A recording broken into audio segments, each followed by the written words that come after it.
اور کچھ ایسے تھے جو پیچھے رہ گئے تھے، جس میں کعب ابن مالک، مرار ابن ربیع اور ہلال ابن امیہ میں نے بتایا تھا، اس کی پچھلے درس میں نے تفصیل بھی پیش کی تھی، کچھ ان کا توبہ کا واقعہ بھی بیان کیا تھا، ان کا تذکرہ تھوڑا آگے آ رہا ہے۔ تو یہ جو ستون تھے جنہوں نے باندھ دیا تھا، جن کی توبہ قبول ہو گئی، ان کے بارے میں آگے قرآن کیا کہہ رہا ہے؟ خذ من اموالہم صدقۃ تطہرھم وتزکیہم بہا، اے نبی آپ ان کے مال کو وصول کر لیا کریں۔ آپ کو پتہ ہے پچھلے رکوع میں اللہ نے ایک منافق کا تذکرہ کیا تھا اور کہا تھا کہ ان سے ان کا صدقہ قبول نہ کریں۔ نبی نے پھر اپنی زندگی میں قبول نہیں کیا، حضرت ابوبکر نے قبول نہیں کیا، پھر حضرت عمر نے بھی قبول نہیں کیا، تاکہ یہ پتہ چل جائے کہ یہ منافق ہے۔ اور کیونکہ منافق جو دے رہا تھا دل سے نہیں دے رہا تھا، صرف اپنی جھیب مٹانے کے لیے، تو اللہ نے پابندی لگائی نبی پر کہ اس پکے منافق کا صدقہ آپ نے قبول نہیں کرنا۔ تو یہاں پر چونکہ ان کی توبہ قبول ہو گئی ہے، تو اس لیے اللہ ان کے بارے میں کہہ رہا ہے کہ اگر یہ صدقے کی رقم لے کر آتے ہیں، نبی کو دیتے ہیں کہ آپ کہیں مستحق تک پہنچا دیں، اور یہ دینے سے ان کی نیت کیا ہے؟ تاکہ ان کی خطا معاف ہو جائے، تو اے نبی آپ ان سے صدقہ وصول کر لیا کریں۔ اس سے ہوگا کیا؟ تطہرھم وتزکیہم بہا، اس کے ذریعے آپ ان کو پاک کر دیں گے، ان کا تزکیہ کریں گے۔ پاک کا مطلب کیا ہے؟ ظاہری گناہوں سے بھی پاک ہوں گے، اور تزکیہ کا مطلب باطنی جو دل کے گناہ ہیں اس سے بھی پاک ہوں گے۔ ظاہری گناہ کیا؟ ایک گناہ تو یہ تبوک میں پیچھے رہ گئے تھے۔ اب سوال پیدا ہوتا ہے، وہ تو توبہ سے ویسے ہی صاف ہو گیا، تو اس کے لیے پھر صدقے کی کیا ضرورت ہے؟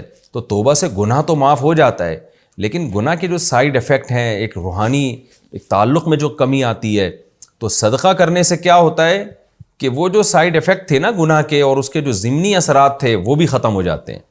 تو توبہ سے تو گناہ معاف ہوتا ہے، لیکن اس گناہ کے جو دل میں قدورت پیدا ہو گئی، گناہ سے مزید گناہ کرنے کا جذبہ پیدا ہوتا ہے، تو یہ جو سائیڈ ایفیکٹ ہیں اس کو طہارت سے تعبیر کیا گیا ہے کہ بالکل پاک صاف ہو جائیں گے، ایسے جیسے گناہ ہوا ہی نہیں ان سے۔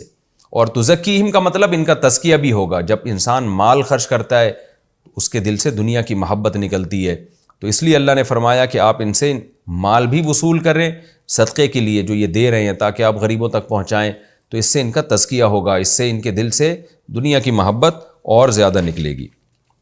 وصلی علیہم، اور اے نبی آپ ان کے لیے دعا بھی کیجیے۔ منافق کے بارے میں کیا تھا؟ ولا تصلی علی احد منہم مات ابدا، کہ آپ نے ایک منافق کی نماز جنازہ پڑھا دی، اللہ نے تنبیہ کی آپ کو نہیں پڑھانی چاہیے تھی، آج کے بعد آپ کسی کی نماز جنازہ نہیں پڑھائیں گے، کسی کے لیے دعا نہیں کریں گے۔ لیکن ان مخلص صحابہ کے بارے میں کہا جا رہا ہے کہ یہ اپنے لوگ ہیں، یہ اگر تبوک میں پیچھے رہ گئے اور انہوں نے اپنی کوتاہی کا اعتراف کر لیا، تو صلی علیہم، اے نبی آپ ان کے لیے دعا مانگیں۔ دیکھیں صلات کا لفظ اصل میں خاص قسم کی دعا کو، مخصوص اللہ کی رحمت کو کہا جاتا ہے، تو اس کی نسبت جب اللہ کی طرف ہوتی ہے تو اس کا مطلب رحمت بھیجنا، نبی کی طرف ہو تو رحمت کی دعا کرنا، فرشتوں کی طرف ہو تو بھی رحمت کی دعا کرنا۔ تو اب صلی کا مطلب کیا ہے؟ نبی یوں دعا مانگیں گے کہ اللہم صلی علی، اے اللہ ان پر صلات بھیج۔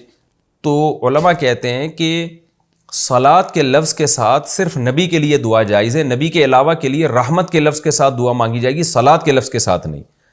کیوں؟ اس لیے کہ صلات کا لفظ نبی کے ساتھ خاص ہو چکا ہے، جس کو اردو میں درود کہا جاتا ہے۔ تو کسی اور کے لیے جب آپ صلات کے لفظ سے دعا مانگتے ہیں نا، تو اس میں یہ وہم ہوتا ہے کہ آپ اس کو نبی تو نہیں سمجھ رہے، اس لیے یہ درست نہیں ہے۔ اس کی میں پہلے بھی لیکچروں میں ڈیٹیل بیان کر چکا ہوں۔ تو یہاں صلی کا معنی وہ درود کے معنی میں نہیں، مطلق رحمت کے معنی میں، تو آپ ان کے لیے رحمت کی دعا کریں۔ ان صلاتک سکن لہم، آپ کا ان کے لیے دعا کرنا ان کے لیے سکونت کا سبب ہے، ان کو سکون ملتا ہے۔ تو چونکہ توبہ کر چکے ہیں لہذا آپ ان کے لیے دعا کریں تاکہ ان کو سکون اور اطمینان ملے۔ واللہ سمیع علیم، اللہ سننے والا اور جاننے والا ہے۔ رہا یہ مسئلہ کہ اللہ نے ان کی توبہ قبول کیوں کی، ان سے تو اتنا بڑا جرم ہوا کہ تبوک میں پیچھے رہ گئے، اس کا جواب اللہ تعالیٰ دیتے ہیں الم یعلموا، کیا ان لوگوں کو معلوم نہیں ہے ان اللہ هو یقبل التوبۃ عن عبادہ، اللہ ہی تو ہے جو اپنے بندوں سے توبہ قبول کرتا ہے۔ یعنی تم گناہ کر کے ناراض اگر اللہ کو کرتے ہو تو اس کا تلافی تو ایسا ہی ہوگی کہ توبہ کر کے اسی اللہ کو مناؤ۔ تو جیسے وہ گناہ پہ سزا دیتا ہے، تو یہ بات تو سب کو معلوم ہے، تو کیا لوگوں کو یہ نہیں پتا کہ وہ توبہ بھی قبول کرتا ہے؟ تو یعنی کیسا پیارا خوبصورت انداز ہے یہ توبہ کی موٹیویشن کا۔ یعنی یہ تو گویا اللہ یوں سمجھا رہے ہیں کہ یہ تو سب کو ہی پتہ ہے کہ گناہ پہ سزا اللہ دیتا ہے، تو الم یعلموا، کیا لوگوں کو یہ معلوم نہیں ہے کہ ہوا یقبل التوبۃ عن عبادہ، وہی اپنے بندوں سے توبہ بھی قبول کرتا ہے، وَيَأْخُذُ الصَّدَقَاتِ، اور صدقے بھی اللہ وصول کرتا ہے۔ یہ تو ظاہری طور پر ہم فقیر کو پکڑا رہے ہوتے ہیں اور ہم سمجھتے ہیں کہ غریب آدمی وصول کر رہا ہے، یا نبی کو دے رہے ہیں اور ہم سمجھ رہے ہیں نبی وصول کر رہے ہیں، یا اپنے کسی رشتہ دار کو دے رہے ہیں اور ہم سمجھ رہے ہیں رشتہ دار وصول کر رہا ہے۔ اللہ کہتے ہیں ایسا نہیں ہے، صدقہ اللہ وصول کر رہا ہے، تم اللہ کو دے رہے ہو، تو لہذا اگر تم سے خطا ہو جائے توبہ بھی کرو اور اس کی بھرپور تلافی کے لیے صدقات و خیرات بھی کرو، یہ سب اللہ کے ہاتھ میں جاری ہیں یہ سب چیزیں۔ وَأَنَّ اللَّهَ، اور کیا لوگوں کو معلوم نہیں ہے کہ بے شک اللہ تعالیٰ هُوَ التَّوَّابُ الرَّحِيمُ، بہت زیادہ توبہ قبول کرنے والا اور بہت زیادہ رحم کرنے والا ہے۔ یعنی صرف توبہ قبول نہیں کرتا، بہت زیادہ قبول کرتا ہے، اس کی عادت ہے توبہ قبول کرنا، اور پھر قبول کرنے کے بعد صرف اتنا نہیں ہوتا کہ سزا معاف ہو جائے گناہ کی، نہ اوپر سے الٹا رحم بھی کرتا ہے، اپنے بندوں سے محبت بھی کر جائے تو توبہ کرنے والے ہیں۔ جیسے قرآن میں دوسرے مقام پر آتا ہے نا، ان اللہ یحب التوابین ویحب المتطہرین، بے شک اللہ تعالیٰ توبہ کرنے والوں کو اور پاک صاف رہنے والوں کو پسند کرتا ہے۔ تو صرف اتنا نہیں ہے کہ توبہ کرنے والے کے گناہ کو معاف کر دے، بلکہ اللہ اس سے الٹا محبت کرنا شروع کر دیتے ہیں اور اس پر رحم بھی کرتے ہیں۔ وَقُلِ اعْمَلُوا، اور اے نبی آپ ان سے یہ بھی کہہ دیجئے جن سے خطا ہوئی ہے کہ اب مزید عمل کرو، فَسَيَرَ اللَّهُ عَمَلَكُمْ، عن قریب اللہ تمہارے عمل کو دیکھے گا، وَرَسُولُهُ، اور رسول بھی، وَالْمُؤْمِنُونَ، اور عام مومنین بھی۔ ٹھیک ہے تم سے خطا ہو گئی، تم نے توبہ کر لی، لیکن آئندہ کے لیے اب تم نے اصلاح کرنی ہے، سب دیکھیں گے آئندہ تم کیسے چلتے ہو۔ وَسَتُرَدُّونَ إِلَىٰ عَالِمِ الْغَيْبِ وَالشَّهَادَةِ، اور ان قریب تم عالم الغیب والشہادہ کی طرف لوٹائے جاؤ گے، وہ تمہارے ایک ایک عمل کی تمہیں خبر دے گا۔ یہ توبہ کرنے والے کو آئندہ کے لیے اصلاح احوال کی ترغیب دی جا رہی ہے۔ وَآخَرُونَ مُرْجَوْنَ لِأَمْرِ اللَّهِ، اب ان تین صحابہ کا تذکرہ ہے جن کا بائیکاٹ ہوا تھا، جو میں نے پچھلے لیکچر میں بہت ڈیٹیل سے بتایا تھا۔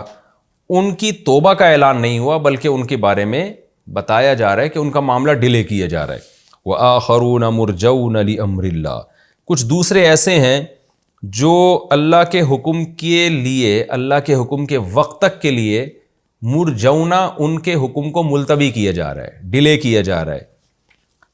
کیا ڈیلے کیا جا رہا ہے؟ ہوگا کیا ان کے ساتھ؟ اما یعذبہم، یا تو اللہ ان کو عذاب دے گا، سزا دے گا کہ تبوک میں پیچھے کیوں رہ گئے تھے۔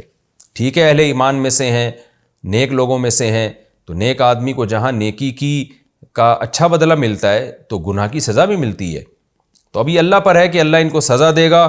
وَإِمَّا يَتُوبُ عَلَيْهِمْ، یا ہو سکتا ہے اللہ ان کی توبہ قبول کر لے۔ تو یہ بھی ایک انداز ہے۔ دیکھیں سوال پیدا ہوتا ہے کہ بھئی اللہ کا وعدہ ہے جو توبہ کرے گا اللہ اس کی توبہ قبول کرے گا۔ اب جب یہ تین صحابی نے توبہ بھی کر لی، گناہ کا اعتراف بھی کر لیا، تو اب قرآن یہ کیوں کہہ رہا ہے کہ ان کے معاملے کو ہم ڈیلے کر رہے ہیں؟ ہم دیکھتے ہیں ہم نے کرنا کیا ہے، کہ یا تو ہم ان کی توبہ قبول کریں گے یا ہم ان کو عذاب دیں گے، ہماری مرضی ہے، ہم ان کا معاملہ ڈیلے کر رہے ہیں۔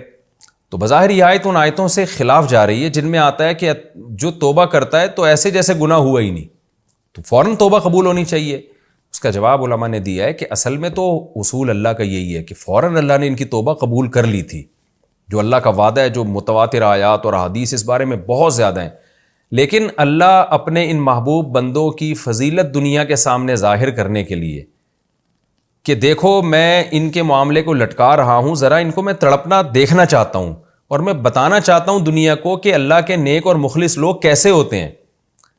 تو اس لیے اللہ نے اپنے علم میں تو توبہ قبول کر لی تھی، لیکن اعلان کیا ہو رہا ہے؟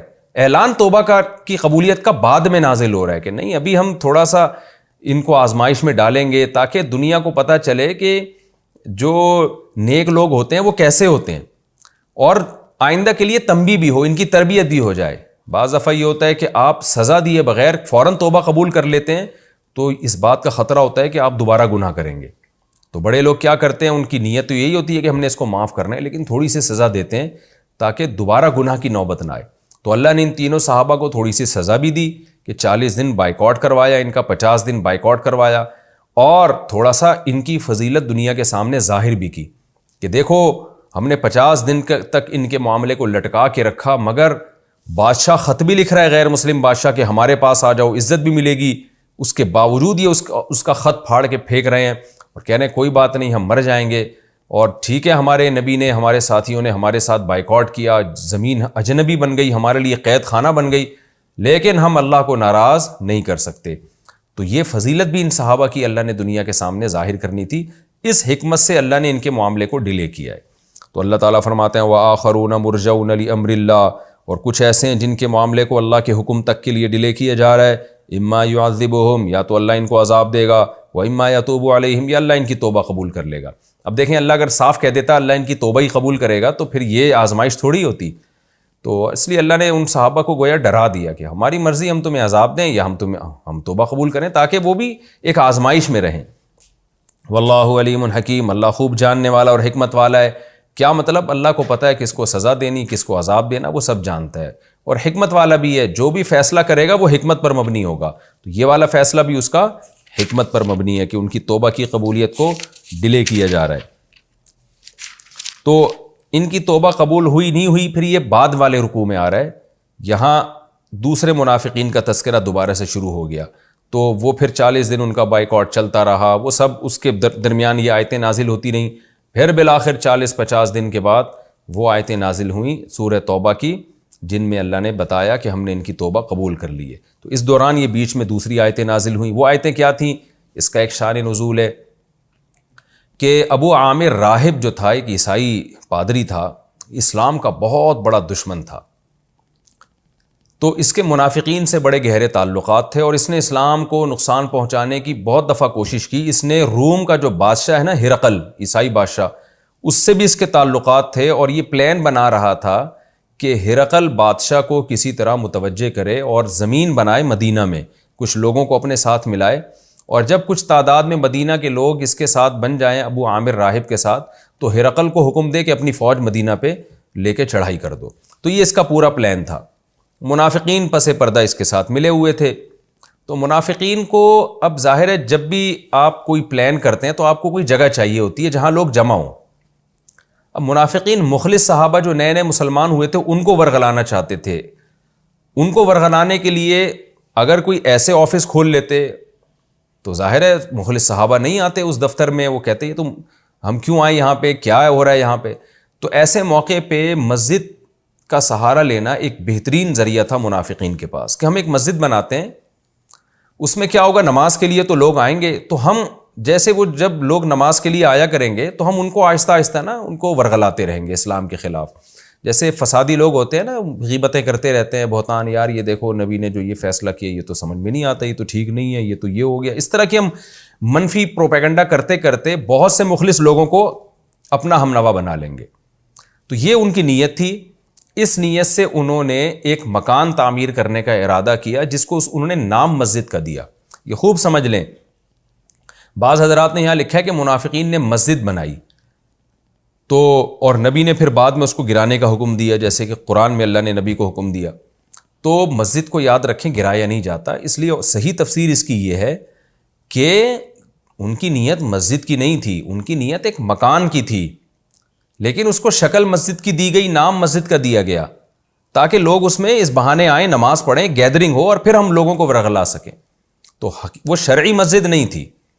تو چونکہ منافقین نے اس کو نام مسجد کا دیا، اس کی لک مسجد جیسی، اور اس کا دنیا کے سامنے یہ شو کیا گیا کہ یہ مسجد ہے، تو قرآن نے بھی انہی کی رعایت میں اس کو مسجد سے تعبیر کیا۔ ورنہ حقیقت میں جو شرعی مسجد ہوتی ہے، جو اہل اسلام تعمیر کرتے ہیں، مقصد نماز ہوتا ہے اس میں، وہ والی شرعی مسجد کے اس کے حکام نہیں تھے۔ اگر وہ حکام ہوتے تو آپ صلی اللہ علیہ وسلم کبھی مسجد نہ گراتے، کیونکہ مسجد بننے کے بعد اس کا گرانا جائز نہیں ہے۔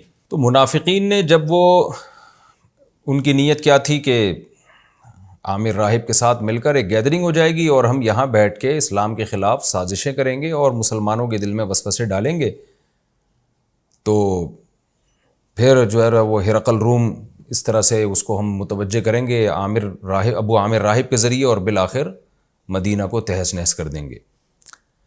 تو جب انہوں نے مسجد تعمیر کی ہے، نبی صلی اللہ علیہ وسلم سے انہوں نے آ کے عرض کیا، نبی صلی اللہ علیہ وسلم سے فرمایا کہ نبی صلی اللہ علیہ وسلم سے کہا کہ یا رسول اللہ، آپ اس مسجد میں آ کے نماز ادا کر لیں۔ منافقین کی نیت یہ تھی کہ جب نبی آئیں گے مسجد میں، مسجد تو ظاہر ہے ایک اچھا لیبل ہی ہے، نبی آئیں گے نماز پڑھیں گے تو دوسرے لوگوں کو اس سے ایک موٹیویشن ملے گی کہ بھئی دیکھو نبی صلی اللہ علیہ وسلم نے اس مسجد میں آ کے نماز پڑھی ہے تو ہمیں بھی پڑھنا چاہیے۔ تو آپ صلی اللہ علیہ وسلم کو پوری صورتحال کا علم نہیں تھا کہ ان کے پیچھے کیا سازشیں ہیں، تو آپ صلی اللہ علیہ وسلم نے ان منافقین سے وعدہ کر لیا کہ تبوک سے واپسی پر میں انشاءاللہ اس مسجد میں آؤں گا اور نماز پڑھوں گا، کیونکہ آپ نے تو یہ سمجھا کہ خیر خواہی کی نیت سے شاید مسجد بنائی ہوگی انہوں نے، لیکن قرآن مجید نے آپ صلی اللہ علیہ وسلم پر تبوک کے موقع پر یہ آیتیں نازل کیں، اللہ تعالیٰ نے یہ آیتیں نازل کی اور قرآن مجید کا حصہ بنا دیا ان آیتوں کو، اور اس میں بتا دیا گیا کہ یہ جو مسجد جو منافقین نے بنائی ہے یہ ظاہر میں مسجد ہے، حقیقت میں یہ زرار ہے۔ زرار کا مطلب نقصان پہنچانے کا ایک جگہ ہے، نقصان پہنچانے کی ایک پلیس ہے، جس کا مقصد کیا ہے کہ جو اسلام دشمن عناصر ہیں ان کے ساتھ مل کر اسلام کو تہس نہس کیا جا سکے، لہذا آپ کبھی بھی اس مسجد میں جا کے نماز نہ پڑھیں۔ چنانچہ جب یہ آیتیں نازل ہوئیں تو آپ صلی اللہ علیہ وسلم نے نہ صرف یہ کہ نماز نہیں پڑھی بلکہ صحابہ کو بھیجا کہ جا کے اس کو جلا دو اور اس کی عمارتوں کو گرا دو۔ تو یہاں سے ان کے جو منافقین کا جو ایک بہت بڑا پلان تھا وہ سارا برباد ہو گیا۔ اسی کا قرآن نے تذکرہ کیا، والذین اتخذوا مسجدا ضرارا، اور وہ لوگ جنہوں نے بنائی ایک مسجد ضرارا جو نقصان پہنچانے والی تھی۔ تقویٰ مسلمانوں میں اسلام کی ترغیب یا عبادت اس کی نیت نہیں تھی، وہ کفرن، اور کفر کے لیے بنائی۔ کفر کا مطلب کیا؟ تاکہ وہاں بیٹھ کے کفر کو پروموٹ کریں، کفر کی باتیں کریں۔ وَتَفْرِيقًا بَيْنَ الْمُؤْمِنِينَ، اور اس لیے بنائی گئی کہ مومنین میں پھوٹ ڈال دیں، کیونکہ جب مومنین آئیں گے کچھ اس طرح کی باتیں سنیں گے تو ظاہر ہے جو ایک اتحاد چلا رہا ہے وہ خراب ہو جائے گا۔ وَإِرْصَادًا، اور اس کی گھات کی جگہ بنائیں، اس کے رہنے کی جگہ بنائیں۔ لِمَنْ حَارَبَ اللَّهَ وَرَسُولَهُ مِنْ قَبْلُ، اس شخص کے لیے جگہ بنا دیں اس میں جو اللہ اس کے رسول سے پہلے ہی دشمنی کر چکا ہے۔ ابو عامر راہب جس کی دشمنی مشہور ہے، اس کو جگہ چاہیے تھی تو اس کو جگہ بنا کے دے رہے تھے۔ وَلَا يَحْلِفُنَّ، اور قسمیں اٹھا اٹھا کے کہہ رہے ہیں، إِنْ أَرَدْنَا إِلَّا الْحُسْنَى، کہ ہمارا ارادہ اچھائی کے سوا کچھ بھی نہیں ہے، ہم نے تو اسلام کی تبلیغ کے لیے مسجد بنائی ہے۔ اے نبی، اللہ آپ کو خبردار کرتا ہے، وَاللَّهُ يَشْهَدُ إِنَّهُمْ لَكَاذِبُونَ، اللہ گواہی دیتا ہے کہ یہ جھوٹ بول رہے ہیں۔ لا تقم فیہ ابدا، اے نبی آپ اس مسجد میں کبھی بھی قیام نہ کریں، کبھی بھی قیام نہ کریں۔ لمسجد اسس علی التقوی من اول یوم احق ان تقوم فیہ، ہوتا یہ تھا کہ نبی صلی اللہ علیہ وسلم جب ہجرت کر کے آئے نا مدینہ منورہ، تو ڈائریکٹ مدینہ شہر میں داخل نہیں ہوئے آپ، بلکہ آپ نے پہلے مدینہ کے قریب میں ایک محلہ تھا، ایک گاؤں تھا یوں سمجھ لیں، اس کا نام تھا قبا، تو وہاں آپ صلی اللہ علیہ وسلم نے پڑاؤ ڈالا، تو وہاں آپ نے نماز پڑھی، صحابہ نے وہاں مسجد بنائی۔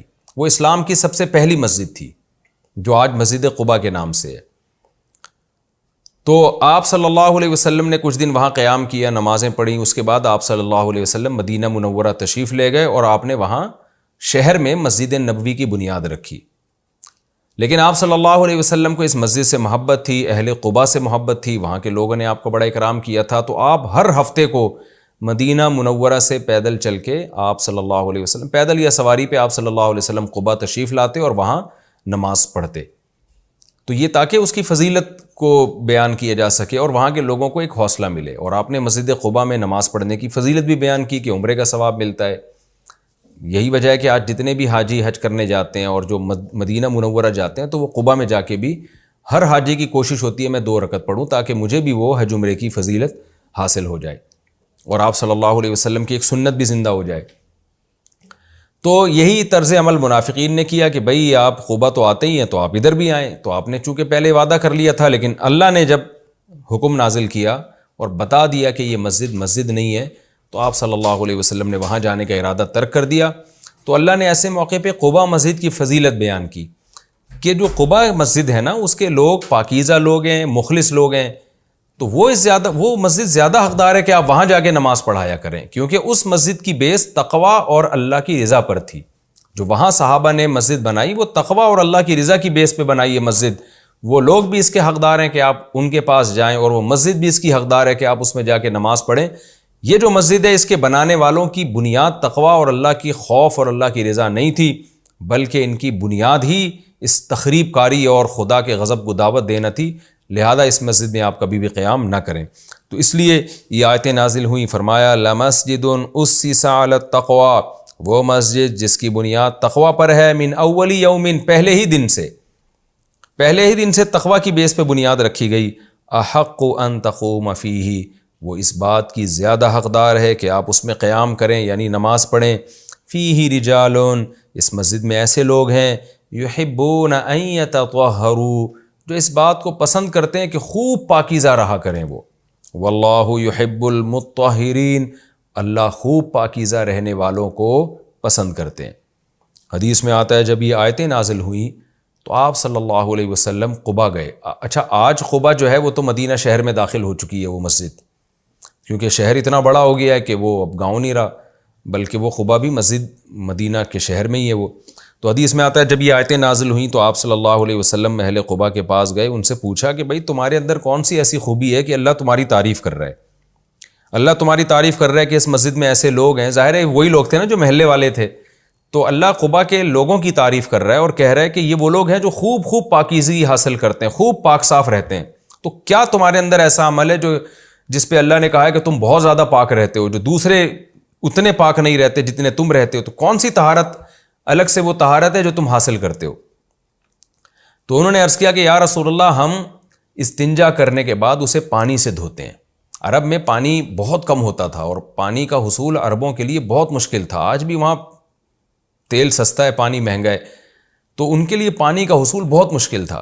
تو اسلام نے اجازت دی تھی کہ اگر قضائے حاجت کے بعد نجاست پھیلی نہیں ہے تو اس کو صرف مٹی کے ڈھیلے سے استنجا کرنا کافی ہے۔ آج بھی یہی حکم ہے کہ اگر کوئی قضائے حاجت سے فارغ ہوتا ہے اور نجاست دائیں بائیں زیادہ پھیلی نہیں ہے، جو مقد ہے اس سے تجاوز نہیں کیا نجاست نے، تو پانی سے دھونا واجب نہیں ہے، بلکہ مٹی سے استنجا کر لینے سے، جبکہ اچھی طرح سے وہاں صفائی ہو جائے تو وہ بھی کافی ہے۔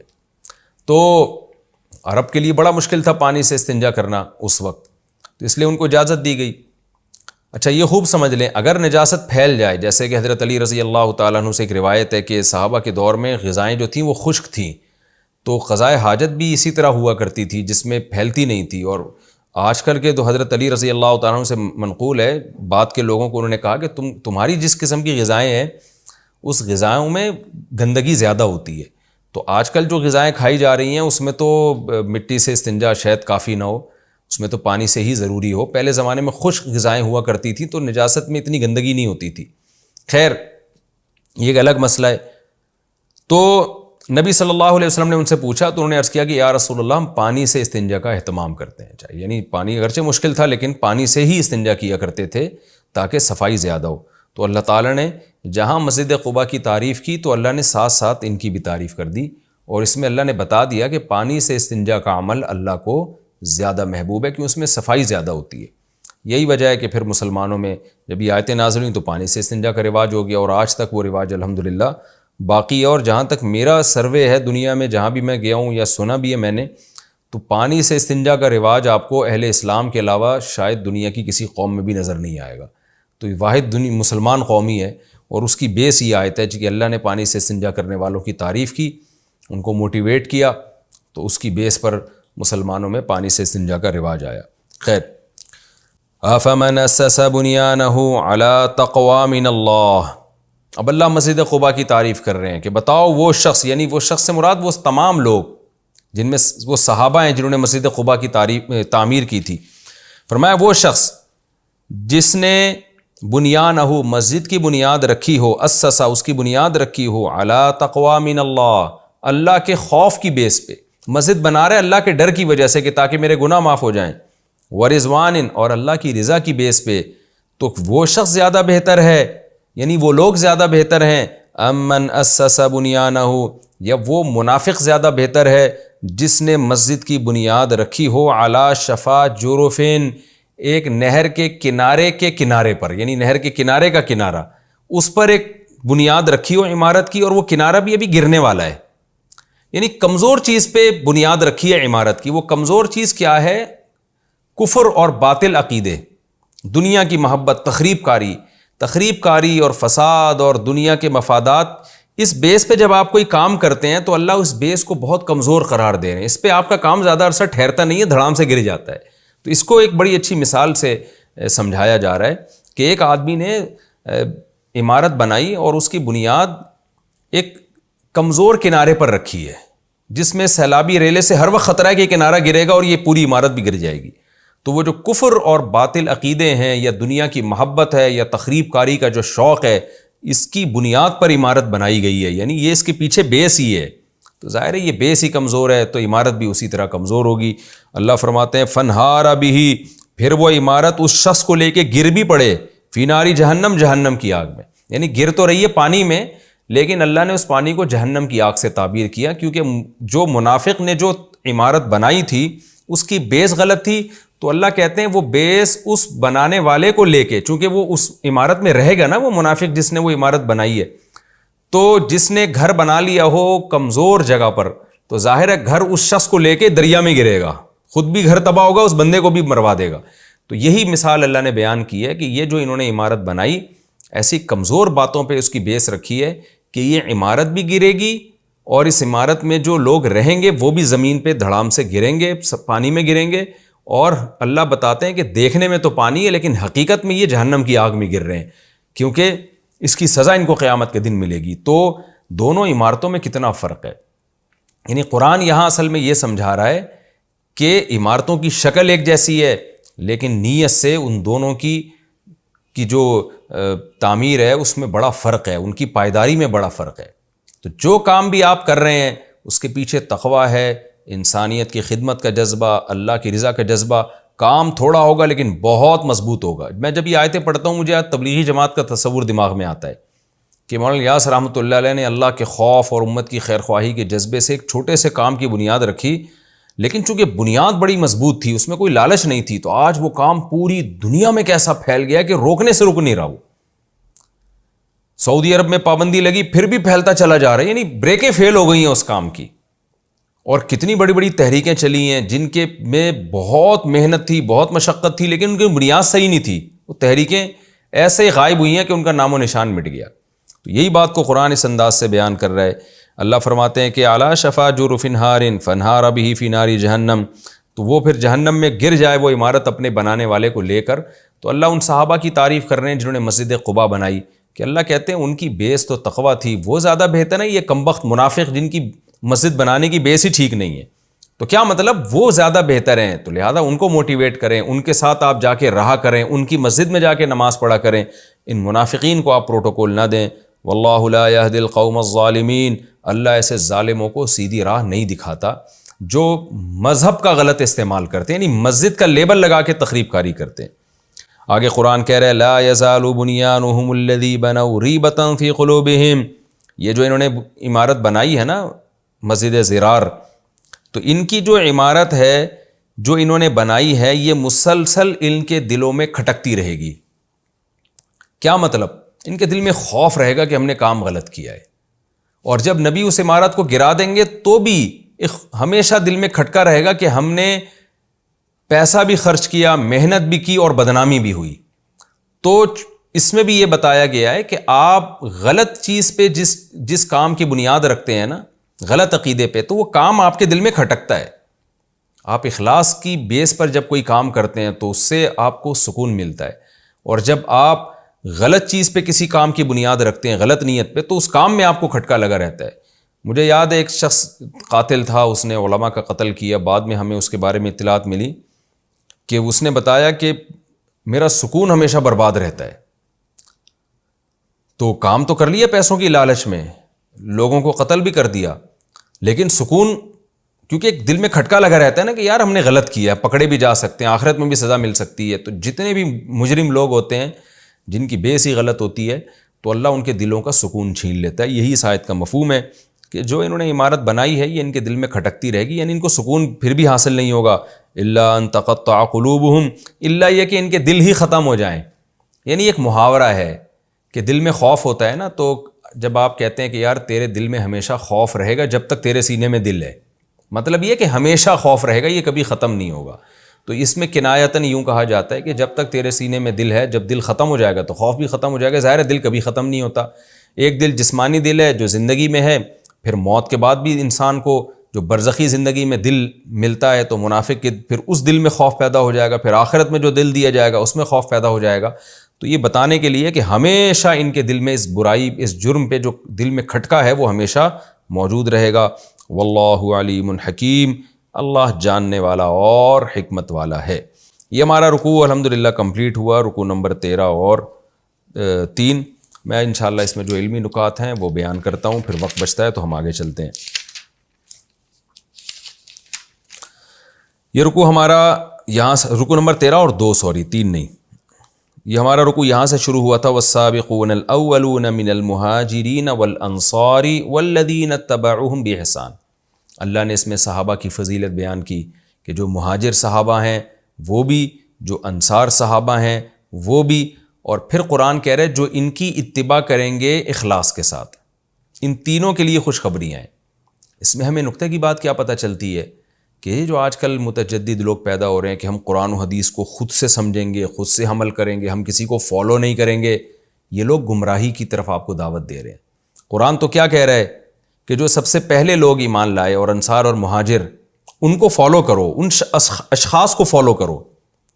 تو اسلام میں آپ اشخاص کو، رجال کو نکال نہیں سکتے اپنی ڈکشنری سے۔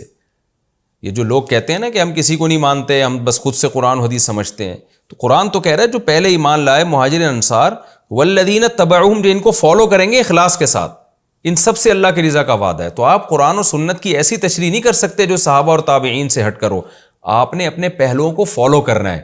جو بھی آپ سے پہلے گزرے ہیں ان میں آپ نے تلاش کرنا ہے کون اہل حق تھے، کون اہل باطل، اہل باطل سے بچنا ہے اور اہل حق کو آپ نے قدم بقدم فالو کرنا ہے۔ تو یہ سلسلہ قیامت تک چلا ہے۔ آپ سے پہلے والے، آپ اپنے باپ دادا کو، جو روحانی باپ دادا ہیں، جو اہل حق ہیں، ان کو فالو کرو گے۔ آپ کے روحانی باپ داداؤں نے اپنے روحانی باپ دادا کو فالو کیا، انہوں نے اپنوں ہوتے ہوتے یہ سلسلہ تابعین تک اور پھر صحابہ اور انصار اور مہاجر صحابہ تک پہنچتا ہے۔ تو ان سب سے اللہ نے رضا کا وعدہ کیا ہے، اور اگر اس سلسلے سے آپ ہٹ جاؤ گے تو پھر گمراہی کے علاوہ کچھ بھی نہیں ہے۔ اس میں صحابہ کرام کی فضیلت بھی بیان ہو گئی، مہاجر اور انصار صحابہ کا اللہ نے الگ سے پہلے تذکرہ کیا اور ان کو فالو کرنے والوں کا بعد میں تبصرہ کیا۔ اسی سے علماء نے تابعین کی فضیلت پر بھی استدلال کیا ہے کہ جیسے صحابہ فضیلت میں سب سے پہلے ہیں تو تابعین اس کے بعد فضیلت میں دوسرے نمبر پہ سب سے پہلے ہیں، کیونکہ فضیلت کی وجہ اللہ بیان کر رہے ہیں اتباع کرنا۔ تو تابعین کو تو کہتے ہی تابع اس لیے کہ انہوں نے براہ راست صحابہ کی اتباع کی ہے۔ ہم جو صحابہ کو فالو کر رہے ہیں وہ تابعین، تبع تابعین اور اس کے بعد کے بہت سارے واسطوں کے ذریعے فالو کر رہے ہیں، اور تابعین نے براہ راست صحابہ کو فالو کیا ہے، تو اس سے ان تابعین کی فضیلت بھی معلوم ہوتی ہے۔ ایک بات تو یہ پتہ چلی ہمیں۔ دوسری بات، قرآن نے کہا کہ بہت سے منافق ایسے ہیں جن کو تم نہیں جانتے۔ اس سے ہمیں پتہ چلتا ہے کہ آج ہمارے ہاں بھی ایسے بہت سے دشمن ہوں گے جن کو ہم نہیں جانتے۔ تو قرآن ہمیں ہوشیار کر رہا ہے کہ ایسے لوگوں سے ہوشیار رہو۔ بہت سے ایسے نظر آئیں گے جو آپ کے بڑے مخلص ہیں، ہو سکتا ہے وہ بہت بڑے فراڈی ہوں، یعنی اتنے بڑے ہوں کہ آپ ان کو پہچان ہی نہ پا رہے ہوں۔ تو بدگمانی کی شریعت میں اجازت بالکل بھی نہیں ہے کہ آپ خام خواہ میں کسی سے بدگمان ہونا شروع ہو جائیں، لیکن بہرحال ہوشیار رہنے کا شریعت میں ہمیں حکم دیا گیا ہے۔ تیسرا ہمیں کیا پتہ چلا، آخرون اعترفوا بذنوبہم خلطوا عملا صالحا وآخر سیئا۔ صحابہ میں جیسے بعض ایسے صحابہ تھے جن سے کچھ خطائیں بھی ہو گئیں، تو اللہ نے ان کے لیے راستہ بتایا، بھائی توبہ کرو۔ انہوں نے توبہ کی، اللہ نے کیسی توبہ قبول کی کہ قرآن کی آیتیں بنا کے اس قبولیت کو نازل کر دیا۔ اور پھر قرآن نے یہ بھی بتایا، الم یعلموا ان اللہ هو يقبل التوبۃ عن عبادہ، کیا تمہیں پتہ نہیں ہے کہ اللہ اپنے بندوں سے توبہ قبول کرتا ہے؟ یعنی جیسے اللہ سزا دیتا ہے تو توبہ بھی اللہ قبول کرتا ہے۔ تو دیکھیں ہم تو اس مقام پہ نہیں ہیں صحابہ کے جو والسابقون الاولون میں اپنے آپ کو لے کر آئیں، کہ جو ہر موقع پہ نبی کے ساتھ تھے۔ ہم سے تو بڑی کوتاہیاں ہوئی ہیں، تو ہمارے لیے بھی ان آیتوں میں اللہ نے ایک امید کی بات کی ہے۔ وہ امید کی بات یہی ہے کہ بھائی ہم سے اگر خطا ہوتی ہے تو ہم توبہ کر کے اللہ کو منا لیں۔ ایک بڑے بزرگ کا قول ہے، وہ کہتے ہیں میں نے قرآن میں تلاش کیا تو مجھے 2 قسم کے لوگ نظر آئے، یعنی پورے قرآن میں 2 قسم کے لوگ نظر آئے۔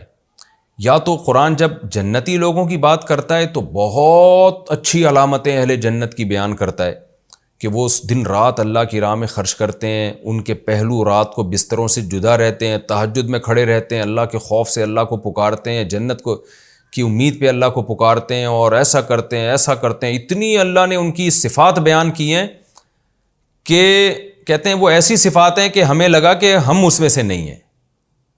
پھر ہم نے کہا کہ شاید ہم برے لوگوں میں سے ہوں، تو اللہ نے جو برے لوگوں کا قرآن میں تذکرہ کیا وہ اتنے برے لوگ ہیں، جیسے کافروں کا اللہ تذکرہ کرتا ہے کہ مال روکتے ہیں، لا یحض علی طعام المسکین، خود تو مسکینوں کو کھانا کیا کھلاتے، دوسرے کو بھی ترغیب نہیں دیتے، اور پھر رشتہ داری توڑتے ہیں، معاہدوں کی خلاف ورزی کرتے ہیں، اور بہت ساری جو برائیاں قرآن نے بیان کی.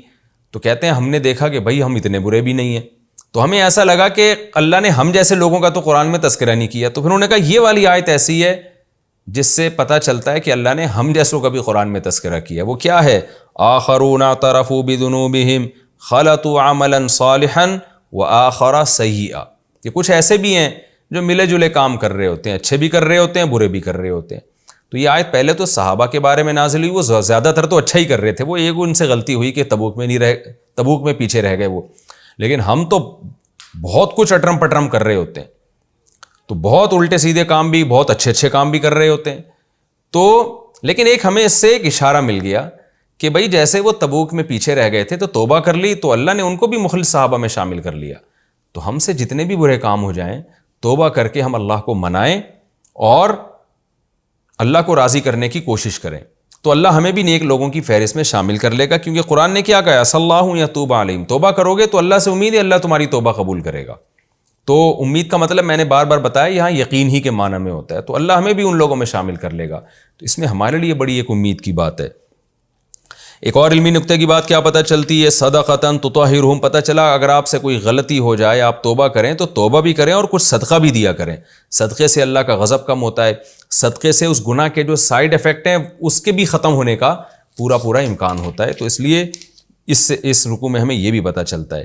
اور اس میں ایک اور اہم نکتے کی بات پتہ چلتی ہے کہ اللہ تعالیٰ نے 3 صحابہ کی جو توبہ قبول کی تو فوراً اعلان نہیں کیا، بلکہ کیا کہا؟ مرجون لامر اللہ اما یعذبہم و اما یتوب علیہم، کہ ان میں چند کو مہلت دی جا رہی ہے، اللہ فیصلہ کرے گا کہ عذاب دینا ہے یا توبہ قبول کرنی ہے. حالانکہ اللہ نے تو فیصلہ کرنا تھا توبہ ہی قبول ہی کرنی ہے، کیونکہ اللہ کا وعدہ ہے توبہ اللہ قبول کرتا ہے. لیکن ان کو اناؤنس کیوں نہیں کیا جا رہا؟ اس میں تربیت کا ایک عنصر ہے. تو اس میں یہ ہمیں سبق ملتا ہے کہ اپنے ماتحتوں کی غلطی پر اگر وہ سوری کرتے ہیں تو ہمیشہ فوراً معاف نہیں کرنا چاہیے. بعض دفعہ اگر آپ کو یہ خطرہ ہے کہ میں نے فوراً معاف کر دیا نا تو یہ دوبارہ یہ غلطی کرے گا، تو تھوڑا سا اس کو ڈیلے بھی کر سکتے ہیں، تھوڑا سا آپ ناراض ہو سکتے ہیں، روٹ سکتے ہیں، تاکہ اس کی تربیت ہو. تو یہ تربیت کا بھی ہمیں ان آیتوں سے پتہ چلتا ہے کہ اگرچہ آپ کے دل میں یہ ہو کہ میں اس کو سزا نہیں دوں گا، لیکن بچوں کی تربیت کے لیے، ماتحتوں کی تربیت کے لیے تھوڑا ناراض ہو جانا، روٹ جانا، تھوڑی سی سزا دے دینا، تاکہ ان کو ان کے دل میں اس برائی بیٹھ جائے کہ یہ بہت برا کام ہم نے کیا. اگر آپ کوئی غلطی کرے اور معافی مانگے فوراً معاف کر دیں تو ہو سکتا ہے اس کے دل میں اس غلطی کی برائی ختم ہو جائے، وہ سمجھے یہ تو ہلکا پھلکا کام ہے، جب کرو معافی مانگو تو معاف ہو جاتا ہے. تو ہمیں یہ بھی ایک اس سے سبق ملتا ہے. اور ایک اہم ترین سبق، والذین اتخذوا مسجدا ضرارا، منافقین نے مسجد بنائی نقصان پہنچانے کے لیے. بہت اہم سبق یہ ملتا ہے کہ بعض کام بہت اچھے لگتے ہیں دیکھنے میں لیکن اس کے پیچھے جذبہ اچھا نہیں ہوتا. مذہب کے نام پہ بھی تخریب کاری ہوتی. جیسے منافق سینما گھر بنا کے اسلام کے خلاف نہیں چل رہے تھے، مسجد بنا کے اسلام کی مخالفت کر رہے تھے. تو آج بھی ایسے لوگ آپ کو صفوں میں ملیں گے جو لیبل مذہب کا لگاتے ہیں، باتیں بڑی اچھی کر رہے ہوتے ہیں، کام ان کا تخریب کاری، فرقہ واریت پھیلانا، لالچ، ہوس، یہ سب چیزیں ان کا مقصد ہوتا ہے. اور بعض دفعہ مسجد بھی اسی نیت سے بنائی جاتی ہے، اسلام کا مقصد پیش نظر نہیں ہوتا، اپنے فرقے کو پروموٹ کرنا، دوسرے کو دبانا. آپ نے دیکھا ہوگا ایک مسجد بنی ہوئی ہوتی ہے، نمازی آ رہے ہیں، فوراً اس کے تھوڑے سے فاصلے پر ہی ایک دوسری مسجد بنا دی جاتی ہے. بھائی یہاں ضرورت نہیں ہے دوسری مسجد بنانے کی، یا سارے نمازی یہاں آ رہے ہیں، محلے والوں کے لیے کافی ہے. اس سے خامخواہ میں نمازی کٹ جائیں گے بلا وجہ، یا تو ضرورت ہوتی تو ایک بات بھی ہے، تو خامخواہ میں بنا دی جاتی ہے. تو اب اس پہ پھر وہ کہتے ہیں مسجد. تو اس سے پتہ چلتا ہے بنانے والے کی نیت ٹھیک نہیں ہے. اگر نیت نماز پڑھوانا ہوتی تو اس کے لیے محلے میں یہ مسجد کافی ہے. ہاں یہ ضرور ہے کہ آپ ایسا نہ ہو کہ کوئی مسجد قریب میں بنا لے تو مسجد زرار کہہ کے آپ اس کو گرا دیں. آپ کو شرعاً اس کی اجازت نہیں ہے، کیونکہ ہمیں 100% نہیں پتا کہ اس کی نیت کیا تھی. یہاں تو اللہ نے بتا دیا کہ ایک تو منافق ویسے ہی کافر، اور بتا دیا کہ یہ مسجد نہیں تو زرار ہے. لیکن ہمیں چونکہ ہم ظاہر کے مکلف ہیں تو مسجد جب بن جائے گی گرائے تو نہیں جائے گا اس کو. لیکن ان آیتوں سے اتنا بہرحال ہمیں پتہ چلتا ہے کہ بعض دفعہ لیبل دین کا، مذہب کا لگایا جاتا ہے اور کام تخریب کاری ہوتا ہے. میں نے ایسا دیکھا، ایک دفعہ گلشن اقبال میں تھا تو میں نے وہاں دیکھا کہ ایک جگہ ہے، لوگوں کی گزرگاہ ہے، لوگ فلیٹ سے نکلتے ہیں، مین گیٹ کی طرف جاتے ہیں، وہاں ایک صاحب نے کیا کیا، تھوڑا سا تمبو لگا کے مسجد بنا دی اور بلاک لا کے نا سیمنٹ کے کھڑے کر دی، اذان مائک نمازیں شروع ہو گئیں وہاں پہ. محلے والوں کو اس قدر تکلیف ہو رہی، چلنا پھرنا دشوار، لیکن وہ صاحب تقریریں کرتے تھے اللہ کا گھر ہے، چندہ دو اور مسجد بنائی ہم نے. تو مجھے یہ آیتیں یاد آتی تھیں کہ دیکھو اس کا مقصد اگر اللہ کی رضا ہوتا نا تو یہ لوگوں کی تکلیف کا ذریعہ نہ بنتا، لوگوں کے دروازوں کے سامنے مسجد نہ بناتا. اس کا مقصد ہے چندہ کرنا، مسجد ہوگی تو چندہ بہت آئے گا. تو بک رہی ہوتی ہیں آج بہت سے چندہ خور کیا کر رہے ہیں، مسجدیں خرید رہے ہیں، کیونکہ مسجد خریدیں گے 5 لاکھ میں، 10 لاکھ میں، 15 لاکھ میں، 5 کروڑ میں مسجد خریدی، اس کے بعد پھر ان کو پتہ ہے کہ اب مسجد کے نام پہ چندہ، ایسے فراڈ ہو رہے ہیں. مسجد خریدی یا کروڑوں روپے لگا کے مسجد بنائی، اور مقصد کیا ہوتا ہے کہ جب میں یہاں آؤں گا تو چندہ بھی ہوگا تو آدھا خود رکھوں گا، آدھا مسجد پہ لگاؤں گا. تو یہ سارے کام اس دور میں بھی ہو رہے ہیں بھرپور طریقے سے، مدرسے کے نام پہ بھی ہو رہے ہیں، یتیم خانوں کے نام پہ بھی ہو رہے ہیں. آپ نے دیکھو کتنے سیاستدان ٹرسٹ بناتے ہیں بلیک منی کو وائٹ کرنے کے لیے، ہوتا تو وہ ٹرسٹ ہے، سارے اس کے آداب اور اصول ٹرسٹ والے ہوتے ہیں، لیکن پیچھے نیت کیا ہوتی ہے، بلیک منی کو وائٹ کرنا. تو یہ ساری بدماشیاں آج بھی ہو رہی ہیں. تبھی قرآن نے منافقین کے اس عمل کو بڑے اہتمام سے بیان کیا. تو ہمیں اس میں ہوشیار رہنا چاہیے، صرف مسجد کا یا مدرسے کا لیبل نہیں دیکھنا چاہیے، دیکھنا چاہیے کہ اس کا بنانے والا واقعی کیا مذہب کے ساتھ مخلص بھی ہے. ایسا تو نہیں ہے کہ اپنے چندوں کے لیے بنا دیا اس نے، یا بے روزگار ہو، کہیں سے کھانے کا انتظام نہیں ہو رہا تو اس نیت سے بنا دیا. تو یہ سب چیزیں ہمیں دیکھ کے تعاون کرنا چاہیے. صرف مسجد یا مدرسے کا لیبل دیکھتے ہی آپ چندے پھینکنا شروع کر دیں، یہ طریقہ مناسب نہیں ہے.